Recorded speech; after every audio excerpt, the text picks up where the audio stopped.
Welcome to Make Your Wealth Work, the podcast where wealth becomes your greatest ally in achieving your dreams. I've often said that people will be more willing to talk with anybody about their immortal soul, about their religion, their faith, their morality, their beliefs, than they would be to talk about their money and their finances. And money and finances are temporary. You can't take it with you. I've never seen a U-Haul behind a hearse. You've heard that one before. But your immortal soul is something that's going to carry with you forever. But people seem to want to hide from the rest of the world how they're doing financially. And here's an aha moment for you. Everybody knows how you're doing. You wear your heart on your sleeve as far as your finances are concerned. Everybody knows if you're faking it. Why not just get down to the grit of the matter and deal with your finances? So if it's easier to talk about your immortal soul than your finances, why don't we flip that around and get into the financial essence of building wealth and protecting your wealth, growing your wealth, and finding out what your wealth could actually do for you. And many people equate wealth and money with freedom. So if you think that money is going to create freedom for you, let me ask you, won't more money create more choices? Absolutely. You're always going to have more choices if you have more money. And when you have more choices, that's going to lead to complexity and chaos and confusion. We don't know where we're going to go for dinner tonight. We don't know where we're going to take our next vacation. What school should we send the kids to? A private school or public school or homeschool them? What activities should we have? Well, you can only have choices about activities if you have money to pay for them. Soccer team costs money, etc. And so more freedom equals more choices, more confusion, more chaos, more fear.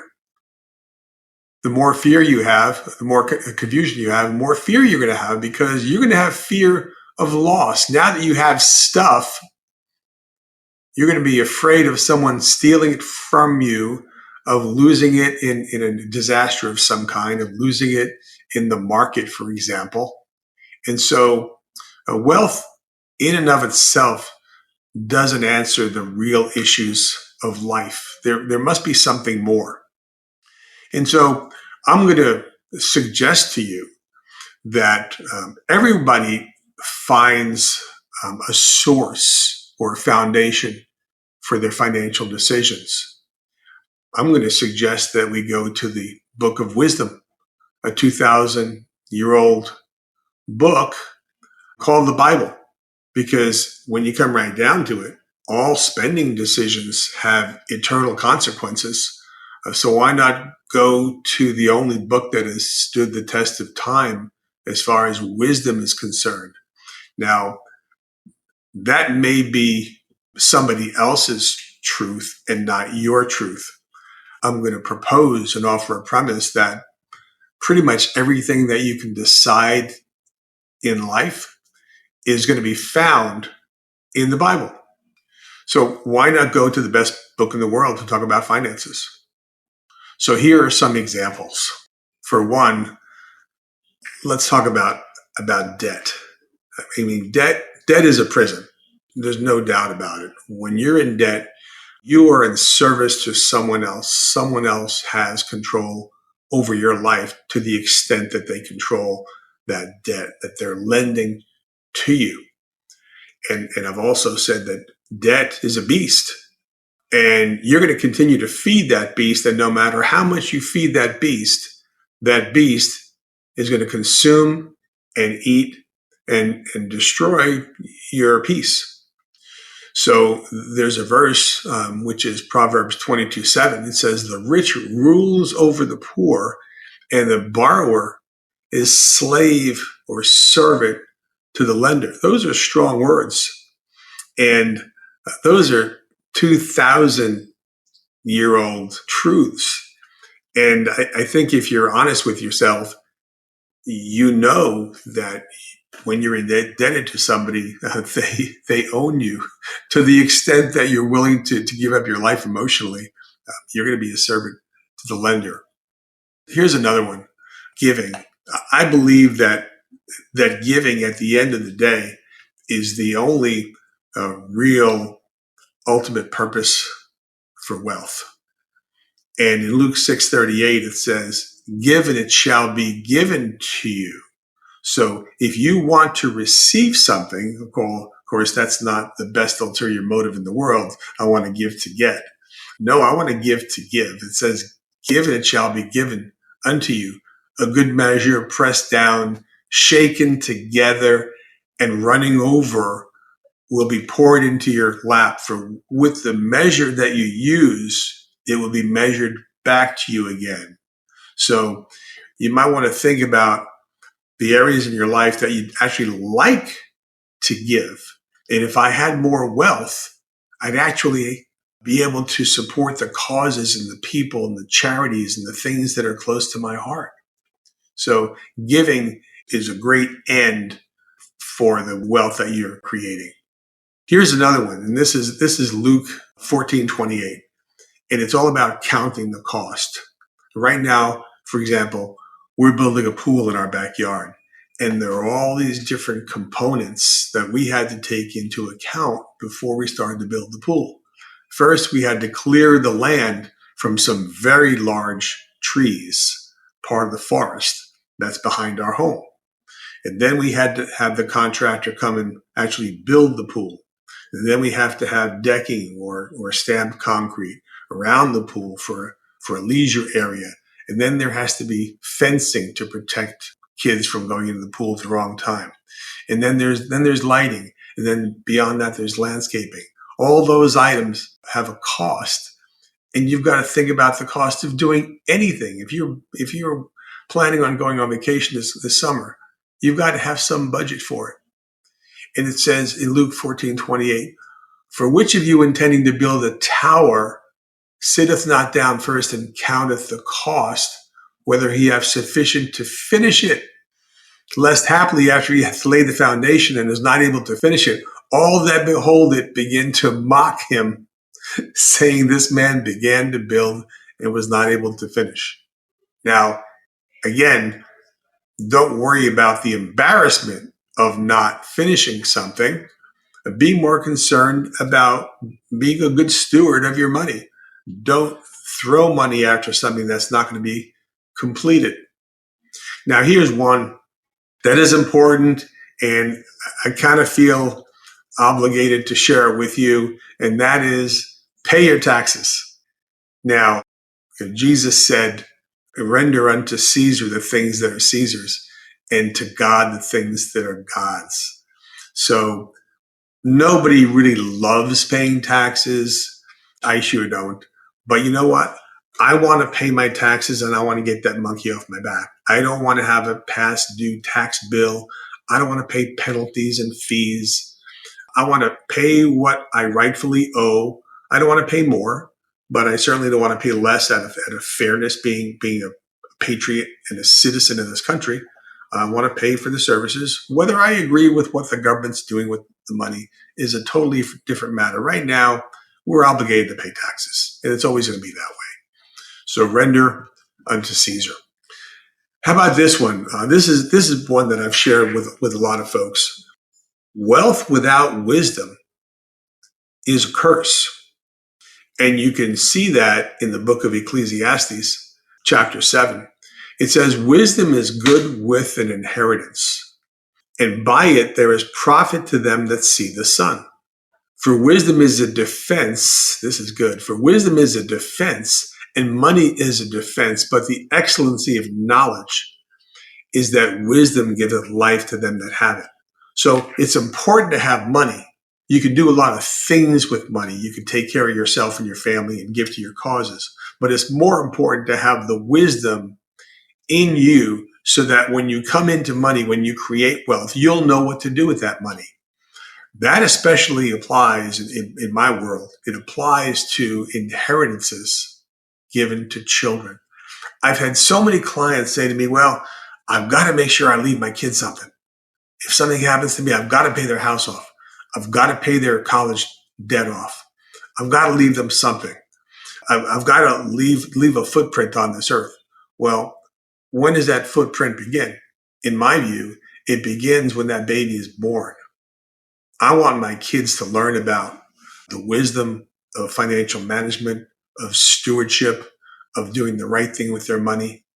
And the worst thing in my mind, as far as money is concerned, that you can do with a child is leave them a large sum of money when they've never had the opportunity to manage money during their lifetime. So what if we had some bad habits? What if our kids follow our bad habits? Now our kid's 25 or 30 years old, they're married, they've got some kids, and now they're in debt. I got to tell you, they were following the old man. They were following their parents' footsteps. Why not teach them the wisdom of stewardship while they're growing up, and not have, $100,000 or $1,000,000, whatever number you want to imagine, dumped in their lap when they'll have no ability to manage it whatsoever because they didn't practice. They didn't have the experience. They didn't get the resources laid in front of them. They weren't required to read and practice. So wealth without wisdom being embedded first is more of a curse than it is a blessing. Now, like I said before, this book is 2,000 years old. There is nothing concerning the issues of life that are not addressed in the book of wisdom or the Bible. It's a 2,000-year-old book. And actually, when it comes to finances, there are over 2,000 verses in the Bible that deal directly with finances, with saving, with lending at interest, with compound interest, with requiring a rate of return on money that you put out into some market vehicle or put money into some enterprise. All these things are addressed there, which leads me to Ecclesiastes chapter 1, verse 9. It says, "The thing that hath been, it is that which shall be. And that which is done is that which shall be done, and there is nothing new under the sun." So if you think your issues concerning your life today, your financial life, your debt, your obligations, your emergencies, your responsibility to take care of your kids, your family, your obligation to your employees and to your business and to your customers, if you think those things are unique, they're really not. Human nature is the way human nature has always been. There is additional complexity added to the equation because, for example, we're doubling our body of knowledge every so many months. And as we go through the generations, that doubling of knowledge occurs more and more frequently. 50 years ago, knowledge was doubling every 10 years, every 15 years. 10 or 15 years ago, knowledge was doubling every 24 months. And now, because of the Internet of Things, knowledge is doubling every several days, perhaps. It really doesn't make any difference. The technicality of how often knowledge doubles isn't that important. What's important is that we have a lot of noise that's running through the airwaves, that's coming across to us through the internet. Noise getting into our brains, into our minds, into our ears. And many would think financial choices are getting more complex. Well, they're really not getting more complex. There's only 5 uses for money. You're going to use part of your money to live today, your lifestyle today, your obligations today, your electricity bill, your tuition payment, your lifestyle today. You're going to use some of your money, hopefully, to give, to do good. You're going to use some of your money to pay the debts that you owe. And owing debt actually comes into 2 categories: owing taxes, which, as we mentioned earlier, pay those taxes and get them out of the way, get them behind you. Don't have taxes over your head and creating an obligation and a burden that you worry about at night. And the other part of owing and debt is the debt that you create, the credit, the obligations, the mortgages, the car loans, the leases, and so forth. And at the end of the day, hopefully, the fifth use for money is growing it. Because if you sit down and make a list, you'll have a lot of reasons why you should grow some money for the future. Why would you want to work and earn, say, $100,000 during a year, and at the end of the year, literally have nothing additional added to your savings? So that would mean that you're 100% debtor or servant or slave to somebody else. So just wanted to share with you a couple of verses from the Book of Wisdom, let you know that there's nothing new under the sun. There's a lot of wisdom there.